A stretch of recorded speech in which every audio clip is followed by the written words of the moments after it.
Salam damai, sahabat Oase Rohani Katolik yang terkasih. Apa kabar Anda? Saya berharap Anda dan kita semua merasakan syukur yang luar biasa dan juga sukacita yang luar biasa karena kita sama-sama tahu betapa luas, betapa dalam kasih Tuhan bagi kita setiap harinya. Senang bisa bertemu Anda kembali bersama saya Magdalena Pinky Beran dalam Oase Rohani Katolik, sebuah dialog iman berdasarkan bacaan liturgi harian yang dibawakan oleh para romo dari lingkungan Keuskupan Agung Jakarta. Nah, dalam kesempatan yang berbahagia ini, kali ini telah hadir bersama kita Romo Stefanus Tino Dwi Prasetyo Projo. Halo Romo Tino, apa kabar? Kabar baik dan penuh sukacita. Yes, senang sekali ya kita bisa punya kesempatan untuk bertemu kembali dan kami tidak sabar untuk mendengarkan permandungan-permandungan yang akan Romo bagikan. Baik, mari kita mulai dan untuk mengawali seluruh perjumpaan kita ini, mari kita mohon berkat Tuhan lewat doa pembukaan yang akan dibawakan oleh Romo Tino. Silakan Romo.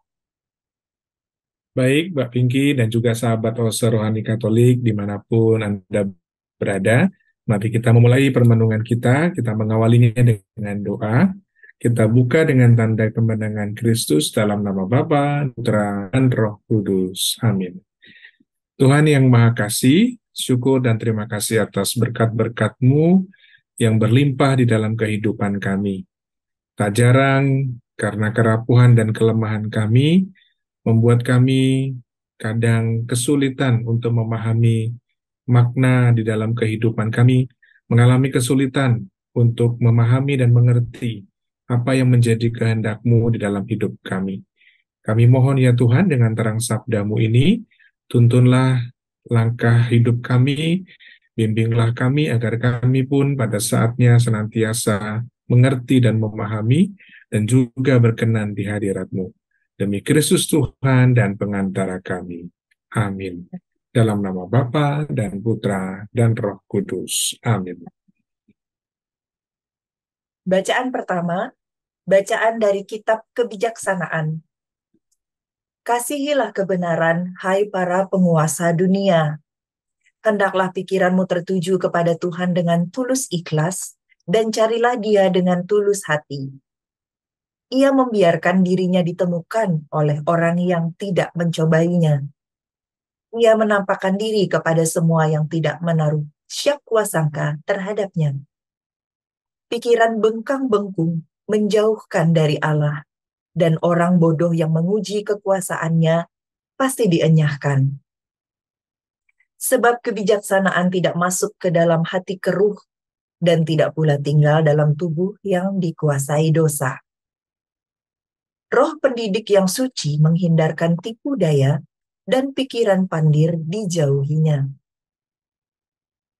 Sebab kebijaksanaan adalah roh yang sayang akan manusia, tetapi si penghujat tidak dibiarkannya terluput dari hukuman karena ucapan bibirnya. Memang Allah menyaksikan hati sanubarinya, benar-benar mengawasi isi hatinya, dan mendengarkan ucapan lidahnya. Sebab roh Tuhan memenuhi seluruh dunia, dan Dia yang merangkum segala-galanya tahu apa saja yang disuarakan. Demikianlah sabda Tuhan. Syukur kepada Allah. Mazmur tanggapan, referen, tuntunlah aku di jalan yang kekal, ya Tuhan. Tuhan, Engkau menyelidiki dan mengenal aku.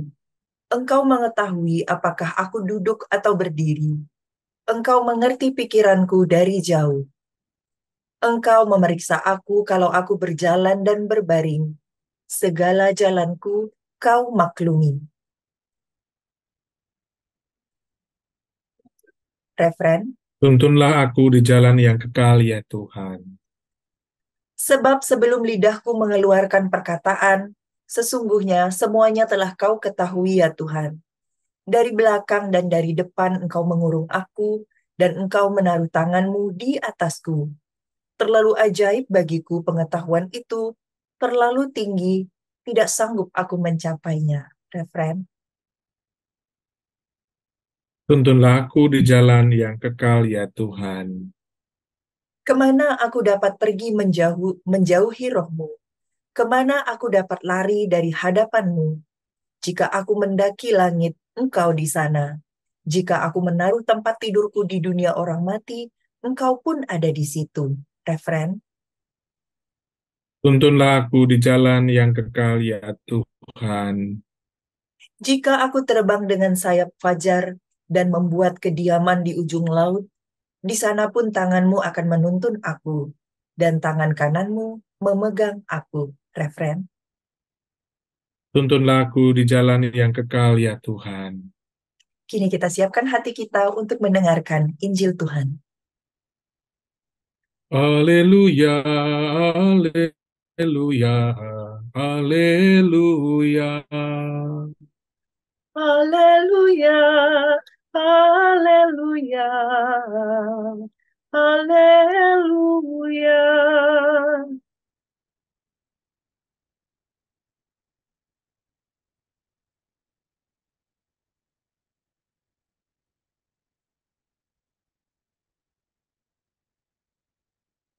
Hendaknya di dunia ini kalian bersinar seperti bintang-bintang, sambil berpegang pada firman kehidupan. Haleluya, haleluya, haleluya. Tuhan bersamamu. Dan bersama rohmu, Inilah Injil suci menurut Lukas. dimuliakanlah Tuhan. Dimuliakanlah Tuhan.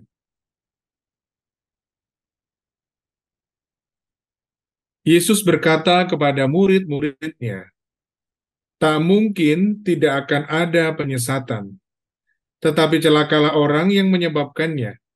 Lebih baik baginya jika sebuah batu kilangan diikatnya pada lehernya, lalu ia dilemparkan ke dalam laut, daripada ia menyesatkan salah seorang yang lemah ini. Jagalah dirimu.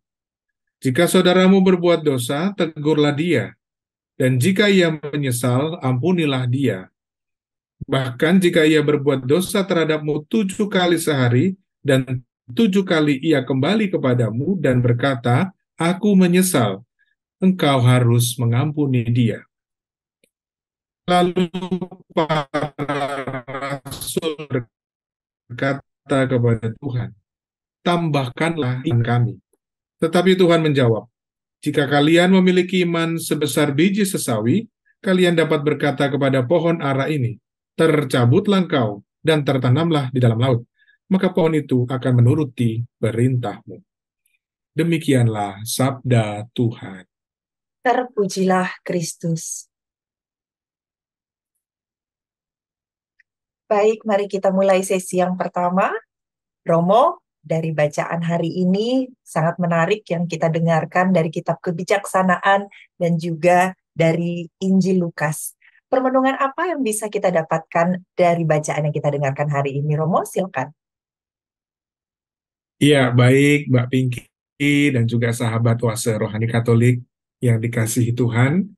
Hari ini Senin, pekan biasa ke-32, kita bersama-sama diajak pertama-tama untuk melihat apa yang sebetulnya terjadi dari kitab kebijaksanaan dalam bacaan pertama. Kita sendiri bisa melihat, dan ini menarik sekali kalau kita mencoba menyediakan waktu untuk sejenak merenungkan dari kitab kebijaksanaan dari bab 1 ayat 1 sampai 7.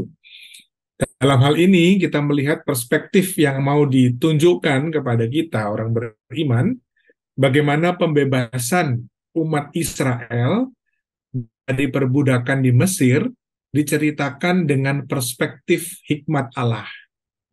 Nah, ini khasnya, yang menjadi khasnya dari kitab kebijaksanaan adalah bagaimana kita diajak untuk melihat perspektif dari hikmat Allah. Dan kita juga bisa melihat bagaimana umat Israel harus mengikuti ya hikmat Allah. Umat Israel diajak untuk mengikuti hikmat Allah agar dapat keluar dari kondisi yang saat ini dialami. Nah, hikmat Allah yang demikian dapat ditelusuri, yaitu juga dalam kitab kebijaksanaan ini. Nah, maka pertama-tama kita bisa melihat bagaimana hikmat Allah itu sungguh-sungguh bisa menjadi kekuatan ya di dalam kehidupan kita ketika kita mendasarkan hidup kita pada hikmat Allah itu sendiri. Kadang-kadang kalau kita melihat kehidupan kita, Allah itu sudah memberikan hikmat, memberikan jalan kepada kita. Tapi bisa jadi dalam pengalaman kita masing-masing, kita lebih suka dengan jalan kita sendiri. Maka kalau kita sudah dituntun ya oleh Tuhan, jalannya ke sini, dan seterusnya. Ya terkadang dalam perjalanan itu, kalau orang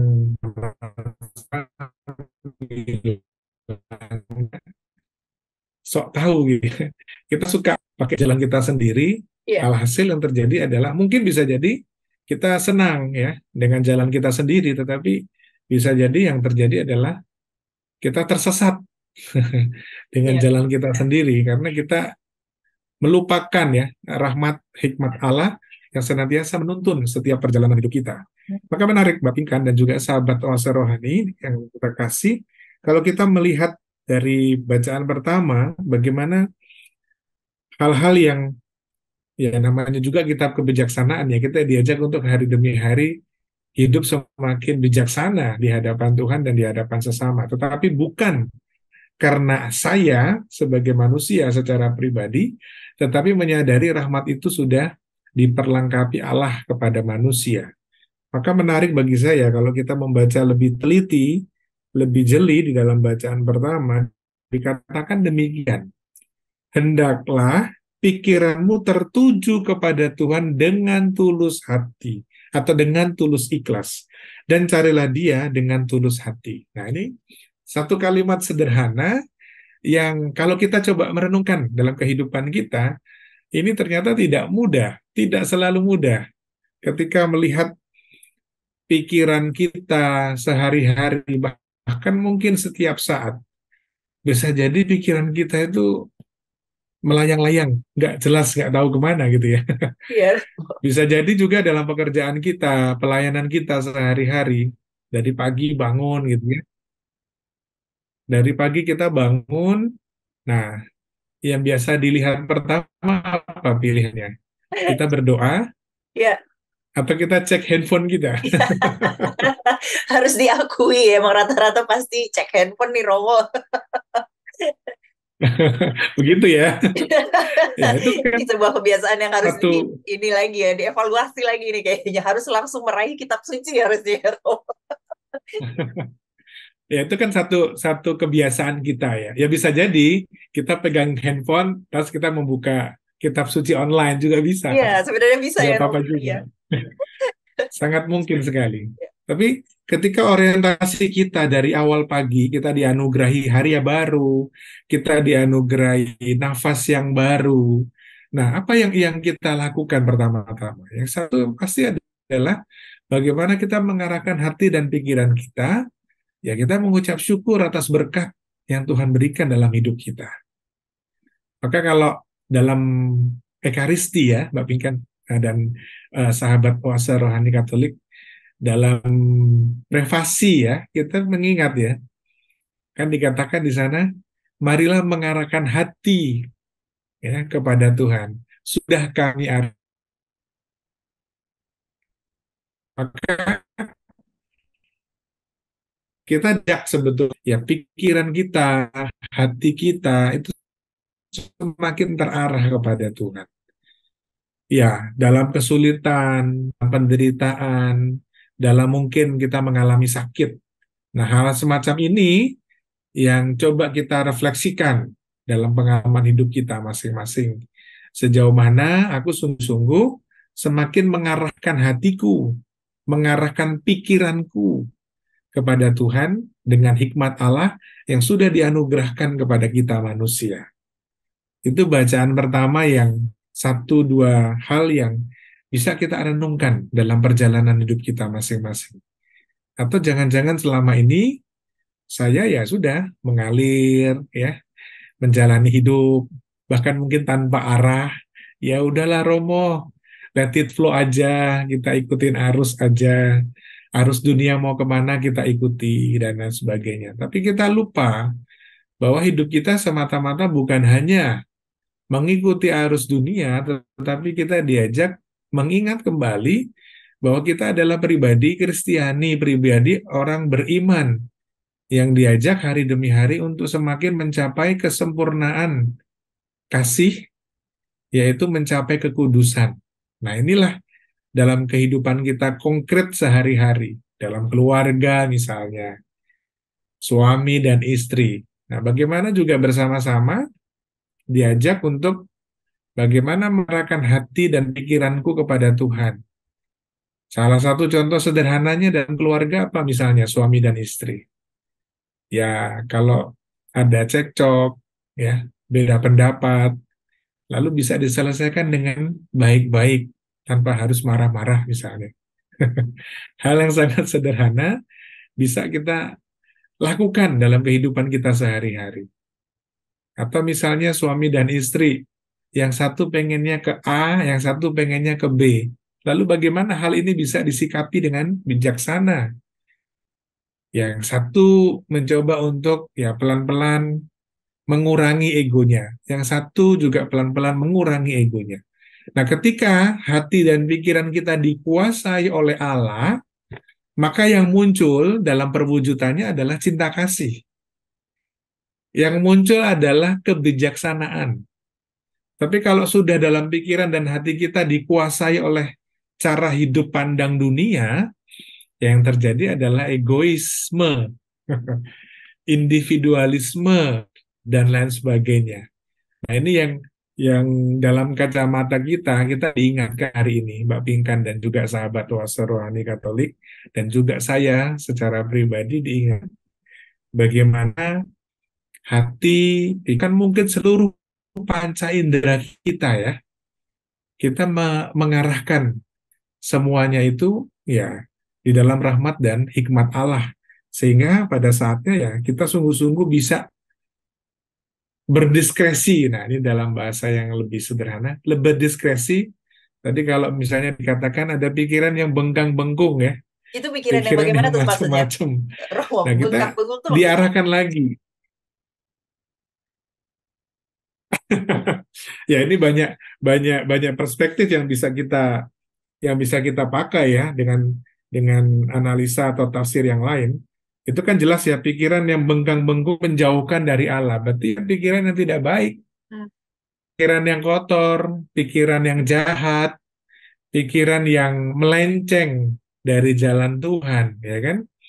Tergoda kita melakukan segala sesuatu kalau misalnya mengikuti cara Allah itu jalannya panjang banget, Romo.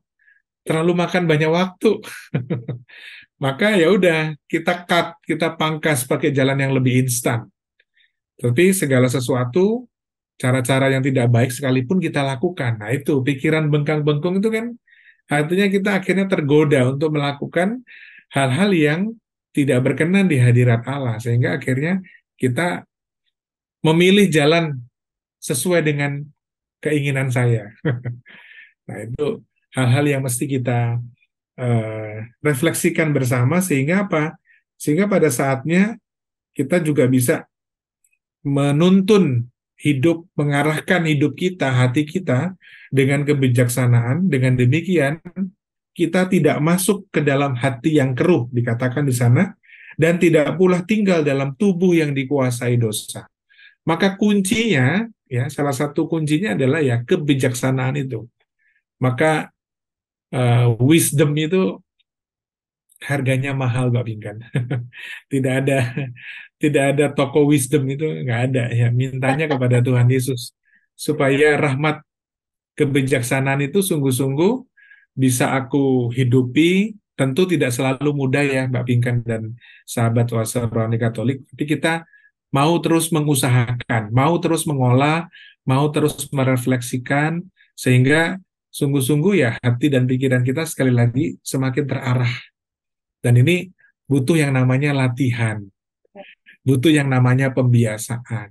tidak bisa otomatis langsung terjadi, tapi ya butuh kehidupan kita sehari-hari semakin dituntun di sana. Maka ungkapan pemazmur, tadi kita masih ingat ya, dikatakan di sana, tuntunlah aku di jalan yang kekal ya Tuhan.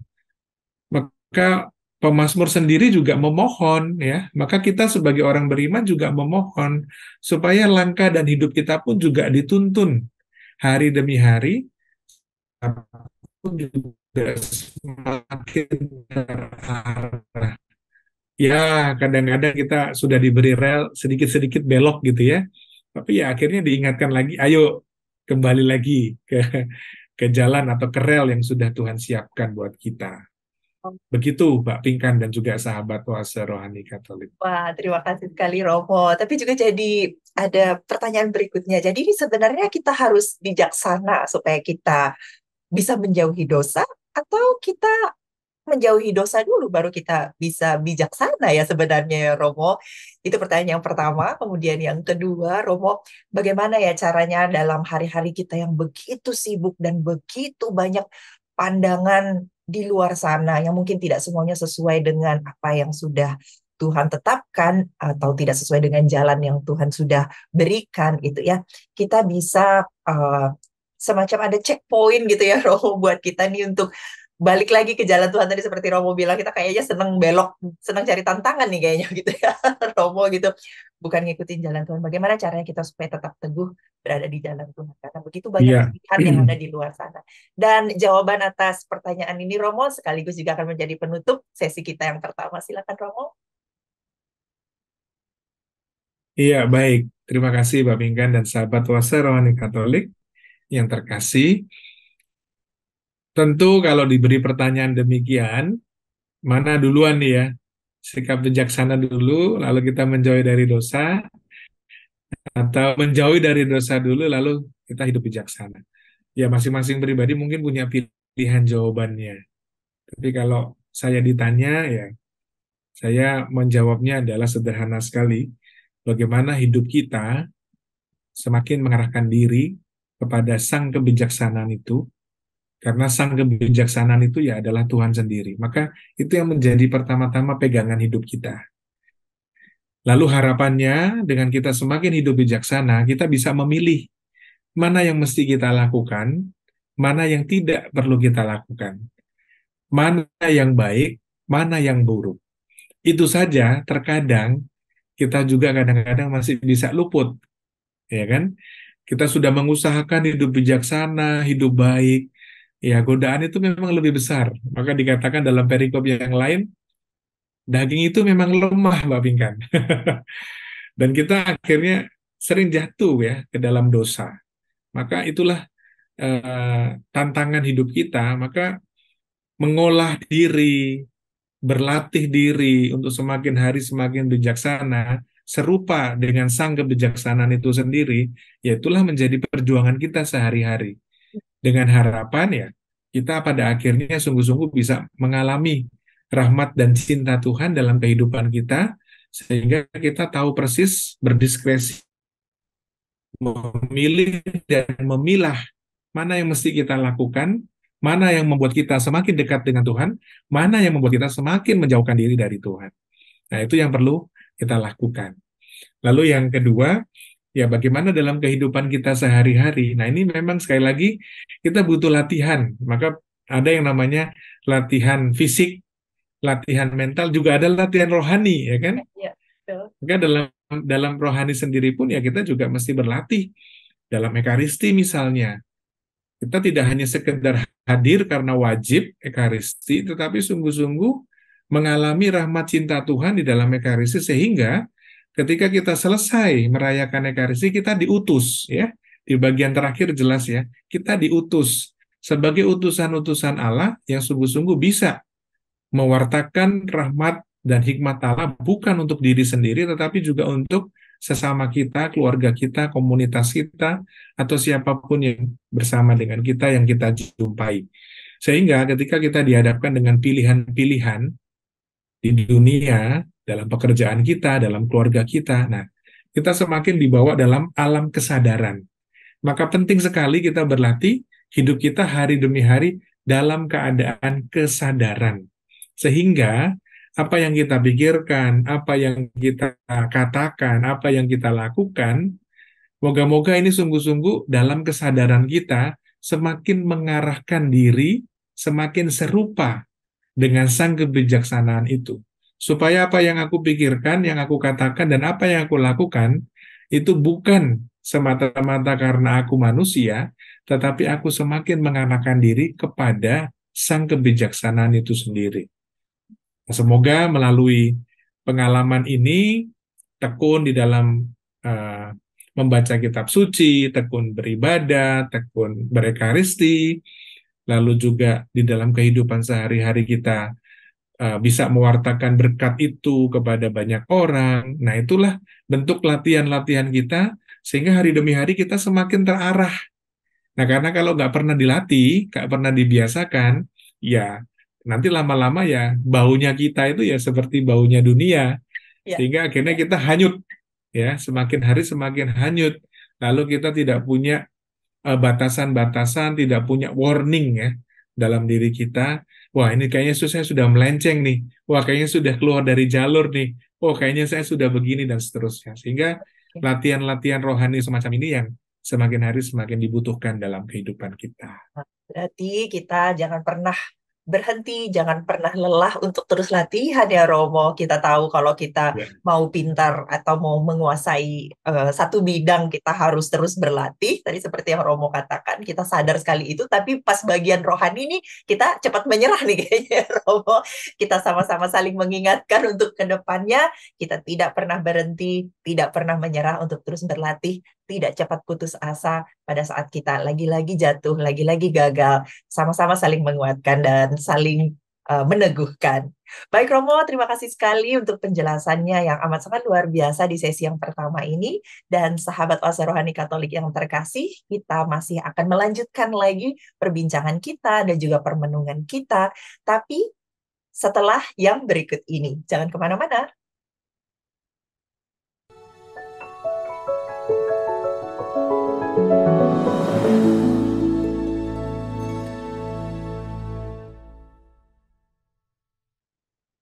Sahabat Oase Rohani Katolik yang terkasih, terima kasih Anda masih bersama kami, Romo Stefanus Tino Dwi Prasetyo Projo, dan saya Magdalena Pinky Beran. Sebelum kita melanjutkan di sesi yang kedua, saya ingin mengajak Anda untuk memberikan saran, pendapat, masukan, apapun yang bisa membuat Oase Rohani Katolik ini semakin bisa memberkati Anda dan juga memberkati lebih banyak orang lagi. Dengan menghubungi kami di orkkaj2021@gmail.com atau juga dengan menghubungi di nomor telepon 0881 0251 33438. Kami tunggu. Nah, tadi di sesi yang pertama kita sudah diajak untuk terus-menerus mengarahkan pandangan kita, pendengaran kita, hati kita, seluruh dimensi kehidupan kita kepada Allah, Sang Kebijaksanaan itu sendiri. Dan bagaimana kita diajak untuk terus-menerus latihan. Jangan pernah menyerah, jangan pernah putus asa untuk berlatih kebijaksanaan itu ya, menjadi lebih bijaksana dalam hidup kita maksudnya. Nah, di sesi yang kedua ini kita akan gali lebih dalam lagi tentang permenungan dari bacaan yang sudah kita dengarkan pada hari ini. Silakan Romo, kita mau lebih dalam lagi mendengarkan permenungan dari Romo. Silakan. Baik, Mbak Pinkan dan juga sahabat Oase Rohani Katolik yang dikasihi Tuhan, melanjutkan permenungan kita dari bacaan pertama, lalu juga ungkapan Mazmur, dan kita sampai pada sebuah permenungan di dalam bacaan Injil dari Injil Lukas bab 17 ayat 1 sampai 6. Nah, ini sangat menarik sekali ketika kita pertama diajak untuk melihat bagaimana hati dan pikiran kita semakin diarahkan. Nah, ini bentuk konkretnya, ini ada di dalam bacaan Injil.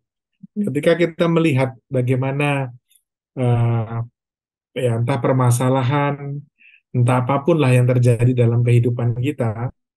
Nah, salah satu yang mau diangkat di sini kan uh, perihal pengampunan. Ya, Yesus meminta agar kita memberikan pengampunan kepada saudara-saudari kita yang menyesali kesalahannya dan memohon ampun kepada kita. Nah, saya berhenti sampai di sini. Saya ingin bertanya kepada Mbak Pinkan dan juga sahabat rohani Katolik ya. Ketika kita dihadapkan dengan sebuah situasi ya, pengalaman hidup dan juga khususnya dalam perihal mengampuni ini kira-kira hal yang mudah atau hal yang sulit ini? Jawabannya mudah, Romo, bahwa ini adalah sesuatu yang sulit. Iya, betul ya. Nah, ini kan tantangan ya dalam kehidupan kita dan Yesus sendiri mengajak kita loh di sana. Bagaimana ketika ada saudaraku ya yang berbuat dosa? Bagaimana sikap kita? Lalu ketika ada saudara yang datang, aku menyesal. Bolak-balik, demikian sama yang terjadi. Tapi kita tetap diminta untuk memberikan pengampunan itu. Nah, dalam pengalaman kehidupan kita misalnya, mengampuni, betul dikatakan, bukan sesuatu yang mudah untuk kita lakukan. Nah, ini kita bisa sangat paham sekali, sangat bisa mengerti sekali, karena secara lahiriah kita tidak mendapatkan ganjaran apapun ya karena tindakan pengampunan itu. Ini kalau kita lihat dari cara pandang dunia, lalu aku dapat apa kalau aku mengampuni? Ya kan selalu pertanyaannya itu kan, aku dapat apa? Namun secara rohani, nah sekali lagi dalam konteks kacamata iman kita, nah kita justru ketika kita mengampuni, kita mendapatkan banyak anugerah. Ketika kita berusaha berdamai dengan diri kita mendapatkan banyak anugerah. Salah satu anugerah yang pasti bisa kita rasakan adalah minimal hati kita itu bisa berdamai. Nah, ini kadang-kadang kalau hati kita nggak berdamai, ini kan berdampak pada yang lain-lain ya. Ya. Asam lambung lah, lalu juga penyakit-penyakit lain dan lain Sulit sebagainya. Karena tidur, ya Romo, sulit sulit makan, tidur, sulit karena konsentrasi. stres ya. Mengalami hal yang demikian, ya kan?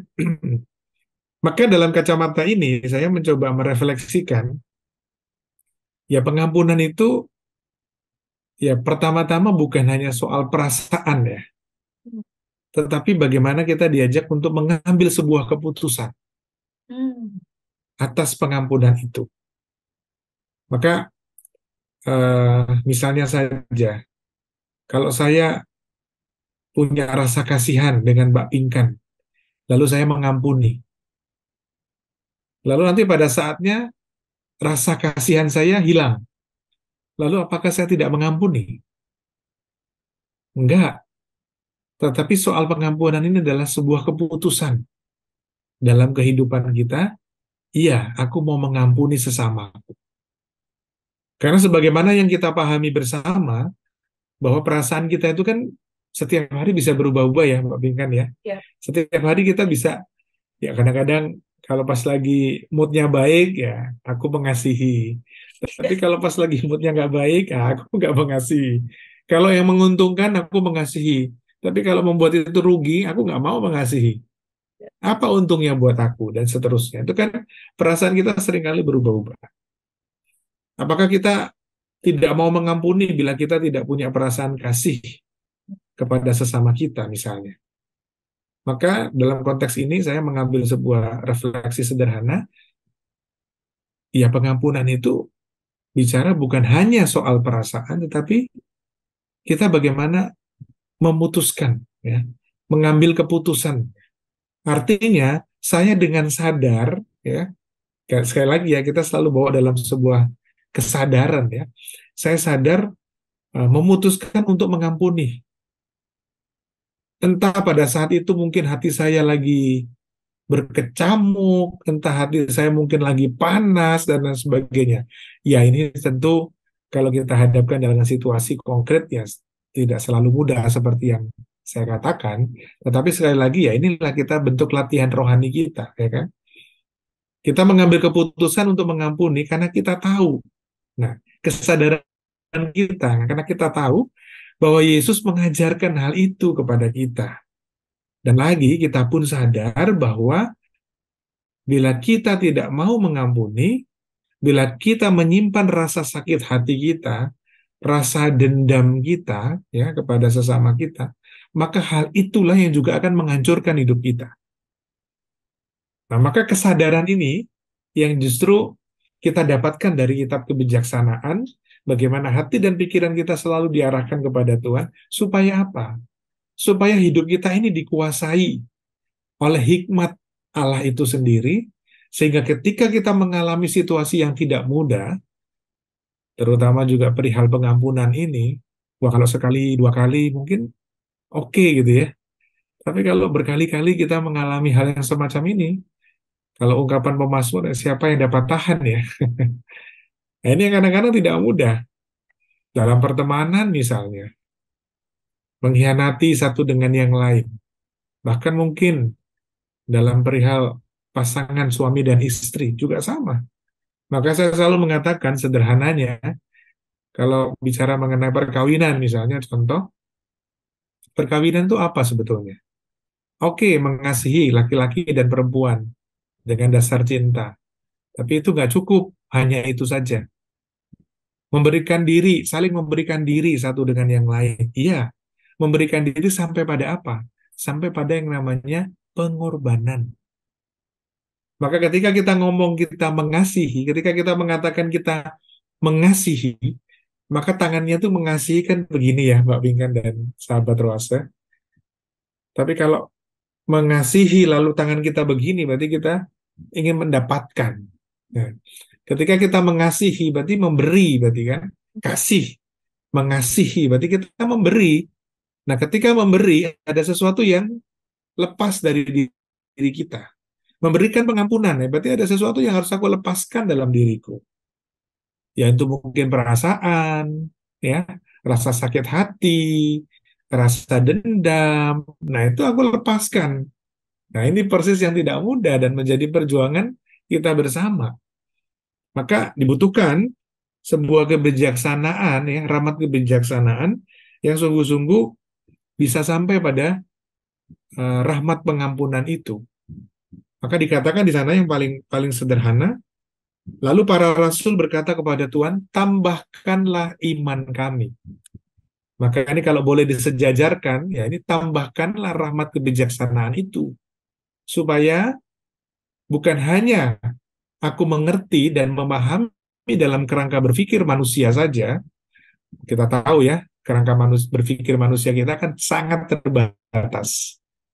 Tetapi ketika kita tambahkan iman kita, nah ini kan sesuatu yang lebih, sesuatu yang bahkan mungkin di luar prediksi kita, kok bisa-bisanya ya, aku sudah disakiti, aku sudah dikhianati, dan lain sebagainya, tetapi aku berusaha untuk aku mau mengampuni. Entah suami, entah istri, entah anak-anak, entah sahabat, teman, dan siapapun. Nah, maka tambahkanlah iman kami ini menjadi kata kunci. Itulah yang bisa jadi dalam doa-doa kita sehari-hari, kita memohon rahmat ini. Tambahkanlah iman kami. Tambahkanlah iman kami. Karena itulah persis yang menjadi kekuatan kita. Kita nggak bisa hanya dengan segala kemampuan kita manusia, lalu kita bisa hebat dan lain sebagainya. Ada hal yang terbatas dalam hidup kita manusia. Maka yang terbatas itu kita mohon supaya hidup kita diperlengkapi, supaya hidup kita disempurnakan ya melalui rahmat hikmat Allah itu, supaya iman kita semakin hari semakin ditambahkan.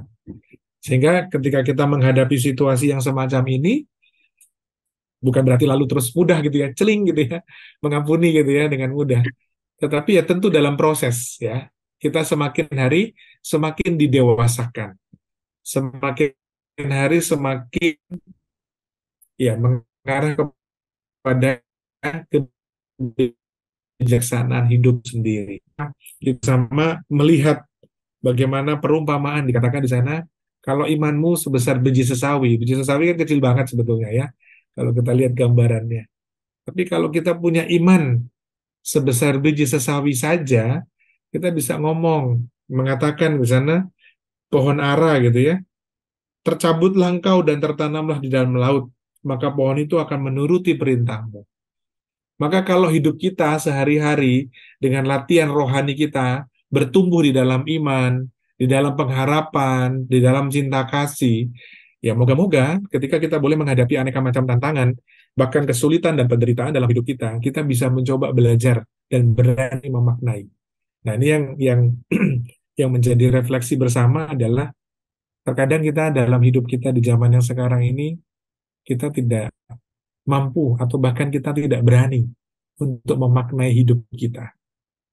Karena ketika kita masuk untuk memaknai dan berani memaknai kehidupan kita, ya ada banyak hal yang mungkin bisa jadi ya tidak sesuai dengan harapan kita, tidak sesuai dengan ekspektasi kita, dan lain sebagainya. Akhirnya membuat kita apa? Kecil hati, membuat kita kecewa, membuat kita mudah patah. Nah ini, ya. Dan dalam beberapa waktu istilah sobat rapuh ya. Jadi membuat kita akhirnya menjadi hati kita mudah menjadi rapuh karena kita nggak punya landasan iman yang kokoh, kita nggak punya landasan iman yang kuat. Maka pertanyaannya dari mana kita bisa mendapatkan itu? Kita terus berlatih dalam hidup rohani kita, mengasah bukan hanya secara fisik itu penting, bukan hanya secara mental itu juga penting, tetapi lebih daripada itu kita adalah manusia beriman. Ya, kita bukan hanya sekedar manusia, tetapi kita manusia beriman. Maka hidup kita pun ya hari demi hari ya semakin menyerupai Dia. Kalau dalam bahasa kita dan pembahasan kita yang menyerupai Dia sang kebijaksanaan itu, sehingga kita mampu untuk mengolah setiap persoalan di dalam kehidupan kita. Hmm. Oke, luar biasa Romo penjelasannya. Dan berarti ini membuat saya jadi berpikir juga ya Romo bahwa janji pernikahan yang mengatakan harus menerima dalam untung dan malang, gitu ya, susah dan senang, gitu, untuk menerima pasangan apa adanya itu sebenarnya bisa diaplikasikan dan harus malah diaplikasikan kepada semua orang lain yang kita temukan agar mampu mengampuni mereka ya Romo sebenarnya. Karena tadi Romo sebutkan bahwa pengampunan ini adalah sebuah keputusan, bukan perasaan. Jadi kita harus mampu mengampuni sekalipun kita sedang malang, sedang untung, sedang susah, sedang senang, tapi kita harus mampu mengampuni orang lain. Seperti itu ya Romo. Nah, Ya, kemudian muncul pertanyaan nih, satu pertanyaan yang sekaligus juga akan menutup sesi kita yang kedua. Ini kalau ngomongin pengampunan sebenarnya nggak habis-habisnya ya, Rob. Ini bakal butuh sesi panjang banget nih seharian sebenarnya. Ini pertanyaannya, Romo, mengenai apa yang membuat kita mampu mengampuni. Kita tahu ada sebuah ungkapan di luar sana bahwa time heals. Waktu yang mampu membuat kita mengampuni. Sementara tadi Romo sebutkan bahwa kebijaksanaan dan keputusan kitalah yang membuat kita mampu mengampuni. Bagaimana kita menanggapi hal itu ya Romo? Silakan. ya. Baik, terima kasih Mbak Bingkan dan sahabat Oase Rohani Katolik yang dikasihi Tuhan. Salah satu hal yang bisa kita lakukan, kita olah, kita latih bersama, bagaimana dalam kehidupan sehari-hari itu selalu diwarnai dengan hati yang mudah bersyukur. Itu yang pertama. Ketika kita selalu mengarahkan hati kita, tadi ya dalam bacaan pertama, kitab kebijaksanaan, ya sebetulnya kita juga diajak untuk memiliki hati yang mudah bersyukur. Ketika kita berangkat dari hati yang mudah bersyukur, disitulah semakin terungkap ya perwujudan kasih Allah. Kita diajak untuk punya hati yang semakin murah hati. Tidak murahan, tetapi semakin murah hati. Maka salah satunya adalah ya mengampuni ya. Salah satu kemurahan hati yang bisa kita lakukan adalah konkretnya ya bukan hanya sekedar lip service, tetapi ya kenyataan konkretnya adalah ya kita diajak untuk mengampuni sesama kita. Bahkan ketika kita mau mengampuni sesama kita, kita juga bisa berefleksi diri. Kita bercermin gitu ya. Jangan-jangan sebetulnya kesalahan atau hal-hal yang kurang berkenan itu juga ada dalam diriku, ya kan? Sehingga ketika itu aku melihat dalam diri sesamaku, dalam diri pasanganku, dalam diri orang-orang yang aku jumpai dan membuat aku menjadi kesal, sakit hati, kecewa, marah, dendam, Jangan-jangan hal itu, hal yang sama, itu sebetulnya juga ada dalam diriku, yang membuat orang lain juga dengan kehadiranku juga menjadi merasa tidak baik-baik saja. Nah, maka dalam hal ini, Tuhan Yesus sendiri jelas ya, mengajak kita untuk selalu dan senantiasa punya hati yang mudah untuk bersyukur, mengalami kasih Tuhan. Bagaimana kita bisa belajar untuk mengampuni ketika kita sendiri tidak pernah merasakan bahwa diri kita diampuni. Nah, maka dalam doa Bapa kami jelas sangat nyata sekali ya. Ketika kita mau mengampuni sesama kita, ya kita sendiri akan diampuni dosa-dosa kita, kesalahan kita. Nah, maka dalam doa kita selalu, tadi saya mengatakan ya, tambahkanlah iman kami. Karena kita tidak mampu, karena banyak hal yang di luar nalar kita manusia, sudah disakiti berkali-kali, tapi tetap kita diajak untuk mengampuni. Ini kan sesuatu yang, wah kayaknya nggak mungkin di Romo, kayaknya nggak mungkin di Romo, gitu ya. Ya. Ada sesuatu yang secara manusia, kayaknya nggak mungkin.